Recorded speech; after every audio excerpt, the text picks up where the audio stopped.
Imagine you're standing in Warsaw in November 1989 and you meet four people whose lives are about to change forever.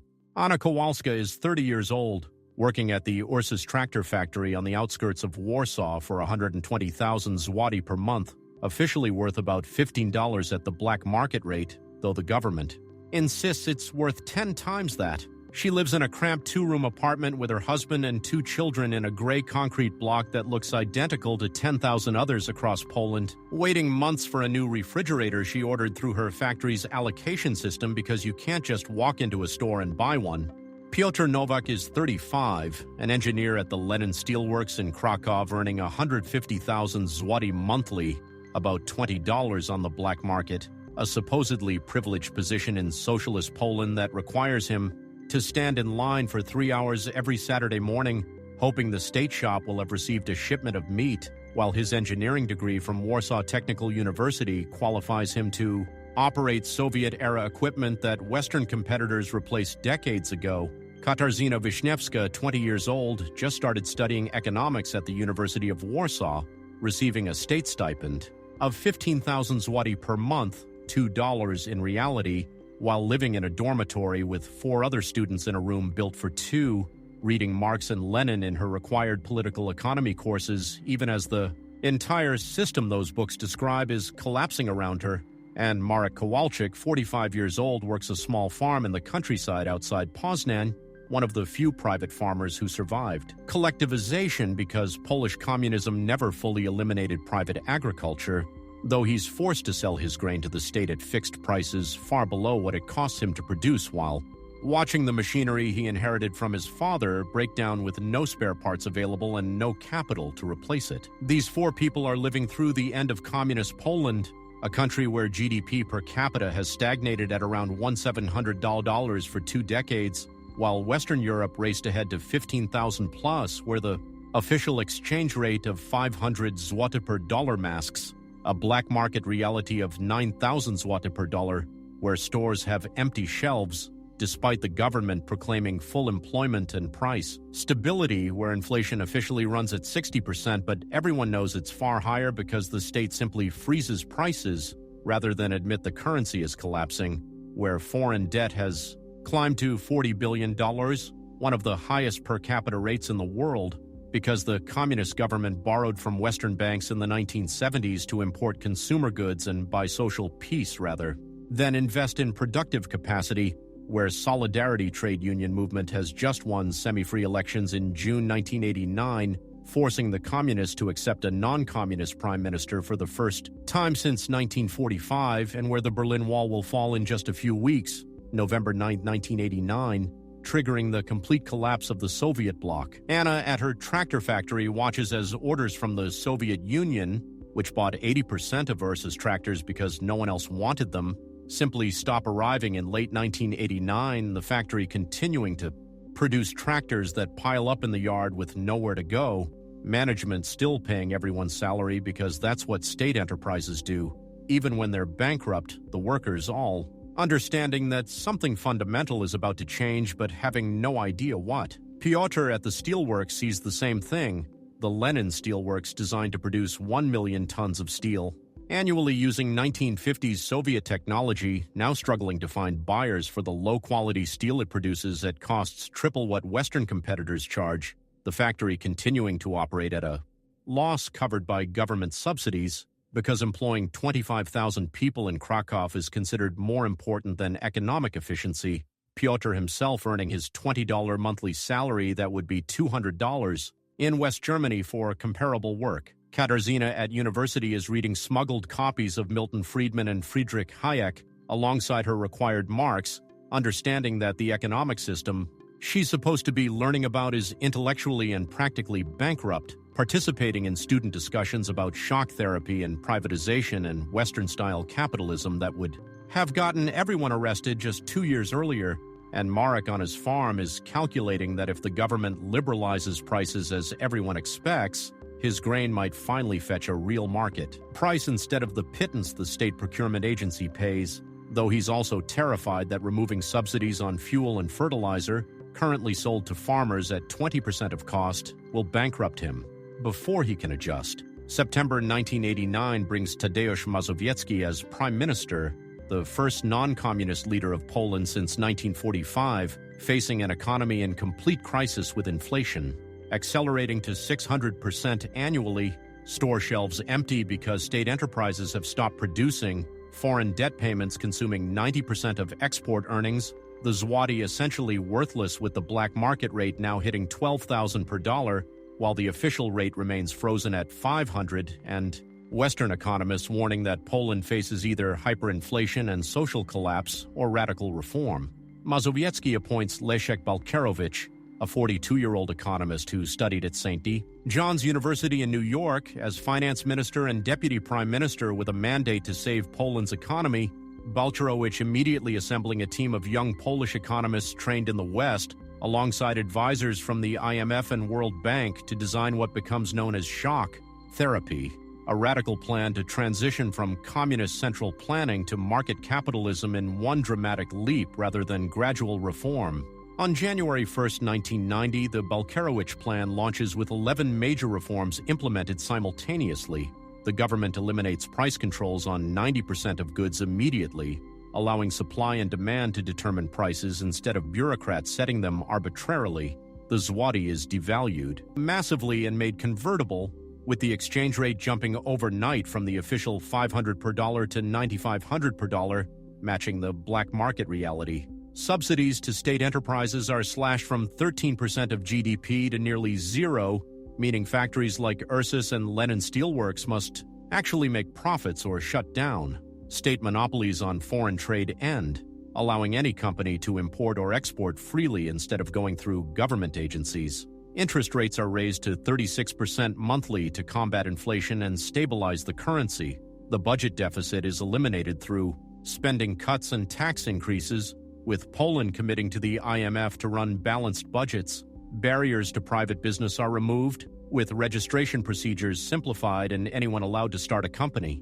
Labor laws are relaxed to allow state enterprises to fire workers instead of maintaining Soviet-era full employment guarantees. Foreign investment restrictions are lifted, permitting Western companies to own Polish businesses. Tariffs are reduced to encourage competition and force Polish industry to improve quality, and privatization of state enterprises begins, starting with small shops and service businesses. Anna at the Ursus factory watches as prices for everything triple overnight on January 1, 1990, bread going from 50 zloty to 150, milk from 40 to 120, her rent from 15,000 to 45,000, while her salary increases only 40% from 120,000 to 170,000, meaning her real purchasing power just dropped by half in a single day. The factory management announces in February 1990 that orders have collapsed. Ursus cannot compete with Western tractor manufacturers now that customers can freely import John Deere and Massey Ferguson equipment,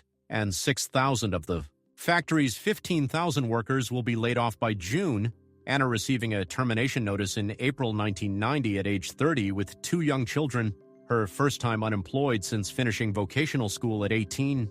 Piotr at the Lenin Steelworks sees similar devastation, the factory's output dropping 40% in 1990 as Soviet orders vanish, and Polish companies can now buy cheaper, higher-quality steel from Germany and South Korea. Management announcing in March 1990 that the steelworks will reduce employment from 25,000 to 18,000 over the next year. Piotr keeping his job because engineers are needed, but watching colleagues who worked alongside him for decades walk out the gates with minimal severance packages. Katarzyna graduates from university in June 1990 into the worst job market in modern Polish history, unemployment jumping from the communist fiction of 0% to 6% by mid-1990 and heading toward 12% by year's end. State enterprises that guaranteed jobs for all university graduates now bankrupt and firing people, though Katarzyna manages to find work at one of the new private banks springing up to replace the communist monobank system, earning 800,000 zloty monthly, $85 at the new stabilized exchange rate of 9,500 per dollar, far less than she expected, but in a growing sector unlike the collapsing state enterprises. Marek the farmer experiences shock therapy as both liberation and crisis simultaneously. Grain prices jump 300% overnight as state controls end. meaning he can finally earn a real return on his wheat and rye, but fuel costs quintuple and fertilizer prices triple as subsidies end. His tractor breaks down in March 1990, and instead of waiting months for state-allocated parts, he can now simply drive to Poznan and buy a used German tractor for 50 million zloty, about $5,000, though this requires borrowing money at the new market interest rates of 36% annually, rather than the 2% subsidized loans the communist government provided. The immediate impact of shock therapy is brutal. GDP falls 11.6% in 1990 as state enterprises collapse. Unemployment rises from 0% to 6.5% in 1 year. Real wages drop 30% as prices rise faster than salaries. Industrial output falls 25% as factories built to serve the Soviet market find themselves obsolete. Inflation remains at 250% for 1990, despite the reforms, down from 600% but still devastating. And millions of Poles who enjoyed guaranteed employment and subsidized everything under communism suddenly face Western-style market competition and insecurity. Anna, unemployed from the Ursus factory in mid-1990, spends 6 months looking for work, finding nothing in manufacturing as factories across Poland shed workers, eventually taking a job as a sales clerk at one of the new private shops opening in Warsaw, selling Western consumer goods, earning 600,000 zloty monthly, $63, compared to her old factory wage of $120,000, $15 in 1989 black market terms, but that difference means nothing when her purchasing power is down, her family surviving only because her husband kept his job at a food processing plant that successfully transitioned to private ownership. Piotr at the Lenin Steelworks worked 60-hour weeks through 1990-1992. As the factory restructures, thousands of workers laid off, Soviet-era furnaces shut down, Western consultants brought in to modernize operations, the workforce cut from 25,000 to 15,000 by 1993, Piotr keeping his engineering position but facing constant uncertainty about whether his department will be next. Katarzyna at the private bank works in the new world of capitalism, her bank providing loans to the entrepreneurs flooding into business. Now that starting a company requires only registration and not approval from a communist bureaucrat, watching as thousands of small businesses open across Warsaw, shops, restaurants, repair services, import-export companies, run by people who spent decades dreaming of being their own boss. Marek the farmer borrows 50 million zloty in 1991 at 35% interest to buy the used German tractor plus modern fertilizer spreaders and seed drills, betting that he can increase his yields enough to cover the debt service, planting higher-value crops like rapeseed and sugar beets instead of just wheat and rye because he can now sell to private buyers instead of state procurement agencies, making just enough profit in 1991-1992 to service his debt while neighboring farmers who couldn't adapt go bankrupt and sell their land. But something remarkable happens in 1992. Poland's economy stops shrinking and begins growing, GDP increasing 2.6% that year, the first growth since shock therapy began, followed by 3.8% growth in 1993, 5.3% in 1994, and 7.0% in 1995, making Poland the fastest-growing economy in Europe. The secret is that while state enterprises collapsed, private businesses exploded, the number of registered companies jumping from 1.1 million in 1989 to 2.0 million by 1995, these new businesses absorbing workers laid off from state factories, creating products and services that Poles actually wanted to buy, unlike the junk state enterprises produced, and operating efficiently because owners risked their own money rather than spending state subsidies. Anna, the former factory worker, sees opportunity in 1994, using her severance package plus a small loan from one of the new private banks to open a small clothing shop in her Warsaw neighborhood, importing fashionable items from Turkey and China that cost 30% of what Western brands charge her shop, earning her more in its first year than she made in 5 years at the tractor factory, proving that she was never the problem, the system was.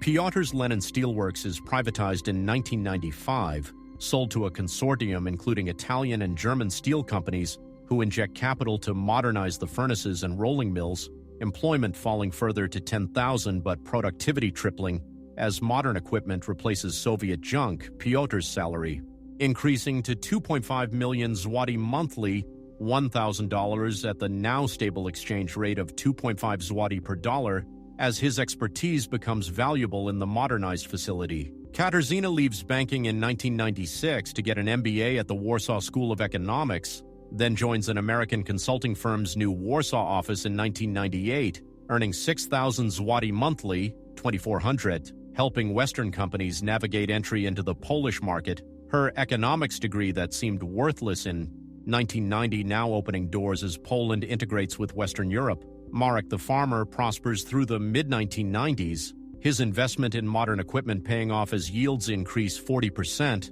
the EU market opening to Polish agricultural exports in preparation for eventual membership, rapeseed prices rising as European biodiesel demand grows, Marek paying off his 1991 loans by 1996, and borrowing again to buy 30 additional hectares from a neighbor who retired, his farm growing from 15 to 45 hectares between 1990 and 2000. Poland applies for European Union membership in 1994, beginning a decade-long process of aligning Polish law with EU standards, negotiating transition periods for sensitive sectors like agriculture, and convincing skeptical Western European voters that admitting 40 million Poles won't flood their countries with cheap labor. The accession process requires Poland to meet the Copenhagen criteria: stable democratic institutions, a functioning market economy, and the administrative capacity to implement EU law, all of which Poland accomplishes by 2002 when negotiations conclude. A referendum in June 2003 sees 77% of Poles vote yes to EU membership, despite concerns about losing sovereignty, the overwhelming support reflecting the recognition that Poland's future lies with Western Europe, not Eastern isolation.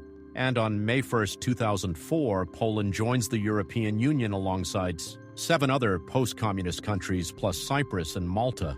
The impact is immediate and transformative. Polish companies gain access to 450 million consumers with no tariffs. Polish workers can freely seek employment anywhere in the EU, with transition restrictions for some countries. Poland receives massive EU structural funds to build infrastructure and develop lagging regions, $67 billion from 2004-2013 alone, then $82 billion for 2014-2020, and $76 billion for 2021 to 2027. Foreign direct investment floods into Poland as Western companies build factories to serve Central European markets from a country with skilled workers earning 30% of German wages, and Polish agriculture modernizes rapidly as EU funds support consolidation and mechanization.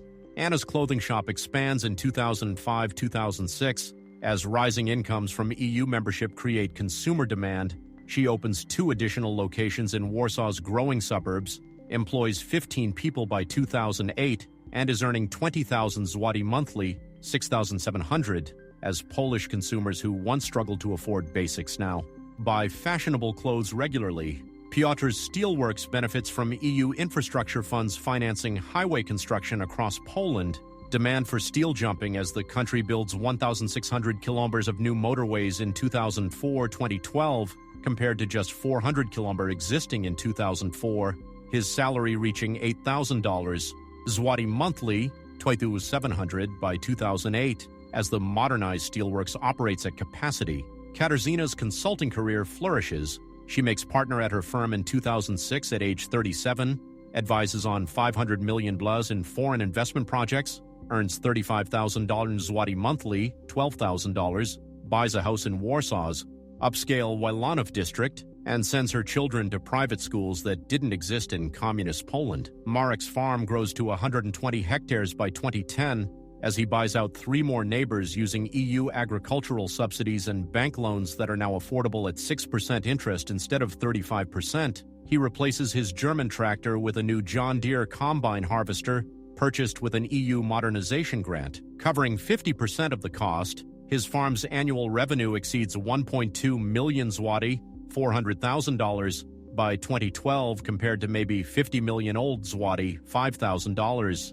in 1990, and he's considering passing the operation to his son who studied agricultural economics at university, something no one in Marek's family had done before. Poland achieved something remarkable from 2004-2024, 20 consecutive years of economic growth with only 1 year, 2009, below 2%. making it the only EU country to avoid recession during the 2008-2009 global financial crisis. GDP per capita grows from $6,600 in 2004 to $20,000 in 2024, nearly tripling in 20 years. Unemployment falls from 20% in 2002 to 3% by 2019, though rising to 6% during COVID, then falling back to 3%. Wages increased 400% in Zloty terms and 300% in dollar terms between 2004-2024 foreign. Investment accumulates to over $250 billion by 2024, second in Central Europe after Czech Republic. Manufacturing output triples as companies like Volkswagen, Opel, Fiat, Toyota, and hundreds of component suppliers build plants across Poland, creating 900,000 manufacturing jobs. The IT sector explodes with CD Projekt Red, maker of Witcher and Cyberpunk games, becoming worth $8 billion and employing 200 people, while Poland becomes the second-largest gaming industry hub in Europe after UK. Infrastructure transforms with 4,000 kilometers of motorways built, from 400 kilometers in 2004, all major. Cities connected by rail, Warsaw and Krakow airports expanding to handle 20-plus million passengers annually. Poverty falls from 45% in 1989 to 15% by 2024. The middle class expands from maybe 20% of society in 1989 to 60% by 2024. Home ownership reaches 84%, one of highest rates in Europe. Car ownership goes from 150 per 1,000 people in 1990 to 700 per 1,000 in 2024. Smartphone penetration hits 90%, and life expectancy increases from 71 years in 1990 to 78 years in 2024. The government implements successful social programs, including the 500 Plus initiative in 2016, providing 500 zloty monthly, 125 per child to all families, later restricted to lower-income families but expanded in amounts, helping to reduce child poverty and boost birth rates slightly, while maintaining fiscal discipline with public debt staying below 60% of GDP, the EU limit, except briefly during COVID. Anna, by 2024, is 65 years old, owns a successful clothing retail chain with 8 locations across Warsaw and online sales, employs 50 people, has lived through the complete transformation from communist factory worker to capitalist entrepreneur, owns her apartment outright plus a vacation property on the Baltic coast, her children both university educated with good careers, one doctor, one software engineer, her net worth approximately 3 million zloty, $700,000, which would have been unimaginable in 1989 when she earned $15 monthly at a state factory. Piotr is 70 in 2024, retired from the steelworks in 2020 after 40 years in the industry, receiving a pension of 6,000 zloty monthly, 1,500, which allows comfortable retirement. His engineering career spanning the entire transformation from Soviet-style central planning to modern European capitalism, his son following him into engineering but at a Western tech company in Krakow earning 15,000 zloty monthly, 3,800, designing components for electric vehicles. Katarzyna is 55 in 2024, now managing director at a major international consulting firm's Warsaw office, overseeing 300 employees, earning 80,000 zloty monthly, $20,000. Her career trajectory from communist economics student to Western business executive, illustrating how Poland's best and brightest could finally achieve their potential once the system allowed it. Her firm advising on infrastructure projects worth billions of euros funded by EU cohesion funds. Marek is 80 in 2024, still involved in the family farm operation, though his son and grandson now run day-to-day activities. The farm expanded to 250 hectares with state-of-the-art GPS-guided tractors and computer-monitored grain storage. Annual revenue of 5 million zloty, $125 million, all making it one of the larger successful farms in the Poznan region. Marek occasionally thinking back to 1989 when he struggled to earn $5,000 annually selling grain to the state at fixed prices using his father's broken-down equipment. Poland's success comes from several key factors that distinguished it from other post-communist transitions: the decisive implementation of shock therapy in 1990, rather than half measures that prolonged the pain, the preservation of private agriculture through the communist period, meaning 2 million private farms existed in 1989 as a base for rural capitalism, relatively low corruption compared to Russia and Ukraine because Solidarity Trade Union created civic institutions that demanded accountability, strong Western integration pull from both NATO, joined 1999, and EU, joined 2004, providing external anchors for reform, substantial EU funding that financed infrastructure and institutional development, totaling over $200 billion from 2004 to 2027, a well-educated workforce with 90% plus literacy and strong technical education inherited from the communist system, even if the economics were wrong, cultural and historical ties to Western Europe that never existed with Russia, unlike Ukraine or Belarus, political stability with regular democratic elections and peaceful transfers of power since 1989, creating predictable business environment, and perhaps most importantly, the timing, Poland implemented shock therapy in 1990-1992 when it was politically possible and economically necessary, avoiding the gradual approach that failed in other countries. But Poland still faces significant challenges in 2024. GDP per capita of $20,000 remains only 55% of the German level. Demographic crisis looms with fertility rate of 1.3 children per woman, and population expected to fall from 38 million 2024 to 33 million by 2050. 2+ million Poles remain abroad, mostly in UK, Germany, Netherlands, representing brain drain of educated young workers. Regional inequality persists with Warsaw's GDP per capita at $35,000 while eastern provinces remain at $12,000. Rule of law concerns emerged during 2015-2023 when the Law and Justice Party government clashed with EU over judicial independence and media freedom. Energy security remains problematic with 70% of electricity still from coal, making Poland the EU's dirtiest energy producer, and potential reduction in EU funding after 2027 as Poland graduates from poorest country status but before reaching Western wealth levels could squeeze public finances. The 2023 election saw the return of pro-EU coalition government committed to strengthening democratic institutions and improving relations with Brussels, but the challenges remain.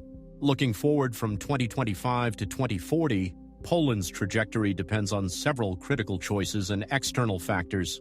The optimistic scenario sees Poland reaching 70-75% of German GDP per capita by 2040, $40,000, $45,000 in 2024 dollars, surpassing Greece and Portugal to become a high-income developed economy firmly in Western Europe's league, achieved through continued strong growth averaging 3-4% annually as Poland moves up the value chain from low-cost manufacturing to advanced services and technology, successful energy transition to nuclear power, first reactors operational by 2033, and renewables reducing coal dependency from 70% to 30%, demographic decline slowed by immigration of Ukrainians, already 1+ million residing in Poland, and higher birth rates from continued family support policies, increased R&D spending from 1.4% of GDP 2024 to 3% by 2040, matching Germany, further EU integration including potential euro adoption around 2030,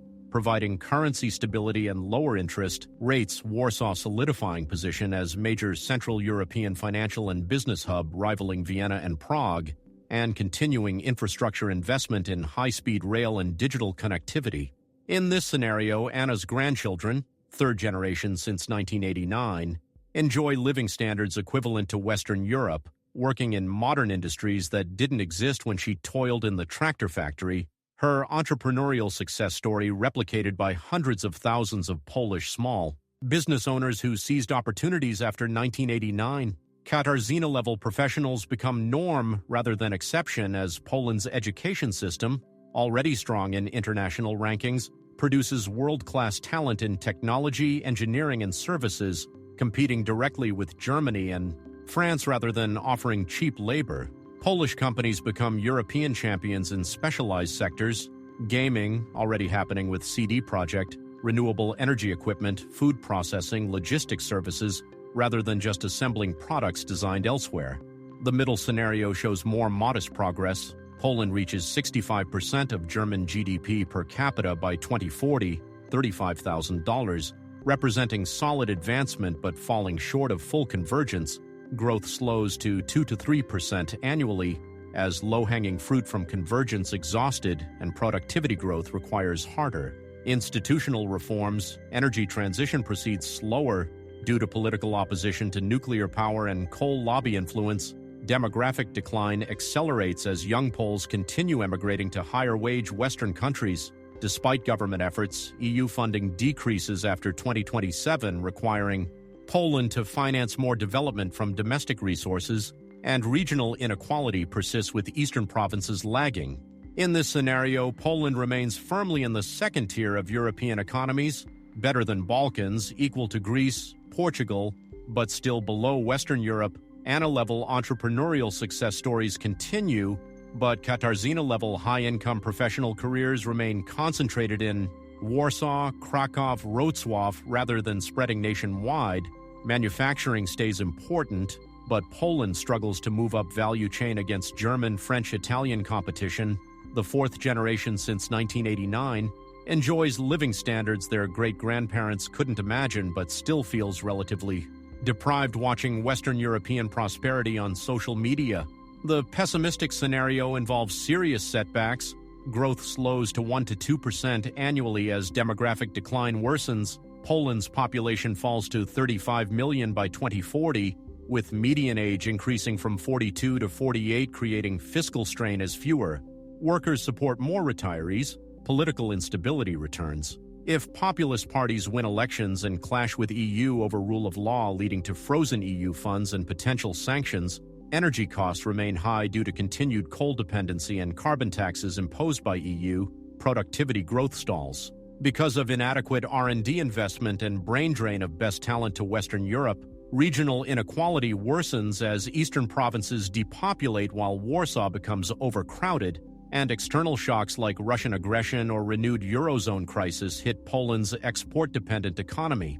In this scenario, Poland's income relative to Western Europe stagnates at 55 to 60% of German levels. The convergence process that brought such dramatic improvement from 1990-2024 grinds to a halt. Anna's grandchildren face worse job prospects than she created in her entrepreneurial years. Piotr's grandson finds engineering career dead end as factories relocate to Ukraine or Vietnam seeking even cheaper labor. Katarzyna's consulting firm closes its Warsaw office as Western companies lose interest in stagnant market, and Marek's great-grandson sells the family farm because agriculture becomes unprofitable without EU subsidies. The most likely outcome probably sits between the optimistic and middle scenarios, Poland continuing to grow faster than Western Europe and gradually converging toward German, French living standards, but not achieving full equality by 2040. Realistic projection puts Poland at 65 to 70% of German GDP per capita by 2040, with continued strong performance in manufacturing and growing strength in services, successful management of energy transition providing competitive advantage, moderate success in addressing demographic decline through pro-family policies and Ukrainian immigration, and maintaining pro-EU orientation ensuring continued structural fund access and political stability. The transformation from 1989's communist poverty to 2024's comfortable middle-income status represents one of history's most successful economic transitions, but completing the journey to Western European levels requires another generation of reforms, investments, and wise policy choices that Poland hasn't always made. Anna, Piotr, Katarzyna, and Marek lived through and created the miracle. Whether their grandchildren complete it depends on decisions being made today.